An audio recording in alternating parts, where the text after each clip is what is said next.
Бүгін президентке караштуу мамлекеттик башкаруу академиясында Касым Тыныстановдун 120 жылдыгына карата эскерүү иш-чарасы өткөрүлдү. Анда анын өмүр баяны, басып өткөн жолу тууралуу тарыхчылар баяндама жасады. Жалпы эле жаштарга өзгөчө жана биздин студенттерге жалпы айтканда коомчулукка Касым атабыз калтырып кеткен мурастарын, төөл көчпөс эмгектерин элге таанытып, аны эскерип, Касым атабыздан үлгү алып, ошондой инсан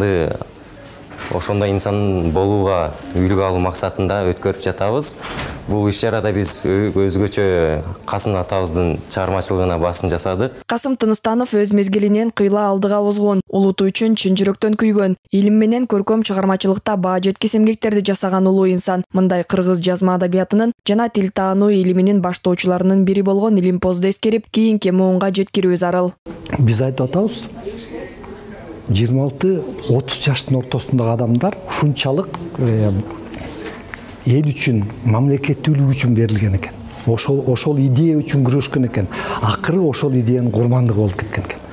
Ошон үчүн мен ойлойт элем, булардын ошол биздин мамлекеттүүлүккө түзгөн адамдардын мындай элеси, идеялары ал эч качан эскирбейт. Илимге кызыккан Тыныстановдун делгерлигин атасы байкап, жашы 8ге жеткенде айылдагы молдодон билим алууга жөнөткөн. Татаал турмушту башынан өткөрсө да жаштайынан билимдүү болуп, 24 жашында катчы кызматына дайындалган. Анын басып өткөн өрнөктүү өмүрү менен келечек муун алгач мектеп программасынан таанышат. Профессорлордун айтымында Тыныстанов көп кырдуу таланты аркылуу көптөргө үлгү болот.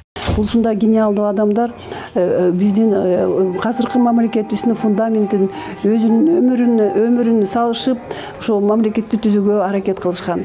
Касым Тыныстанов, билесиңер, кыргыз алфавитти латиницага которуп, ошол латиницага эмне үчүн өтөбүз дегенде ал айткан, ошол латиницага таянып, биз өзүбүздүн маданиятыбыздын, өзүбүздүн илимибиздин өнүктүрөбүз деп аракет кылган. Тыныстанов 1937 Москвада жүргөн жеринен чакыртылып, эч себепсиз партиядан чыгарылып, камакка алынат. 1938 5 ноябрда СССР жогорку аскер сотунун жабык жыйынында күнөөлүү деп табылып, атууга чечим чыгарылат. Өкүм 2 күндөн кийин 7 ноябрда аткарылган. Тилчи каза болгондон жарым кылымдан кийин гана толугу менен акталган. 1988 партиянын борбордук комитети Илимпозду актап, анын кыргыз илим чөйрөсүндөгү ишмердиктери кайрадан бааланып, адабий мурастары тууралуу тарыхый чындык ордуна келтирилген.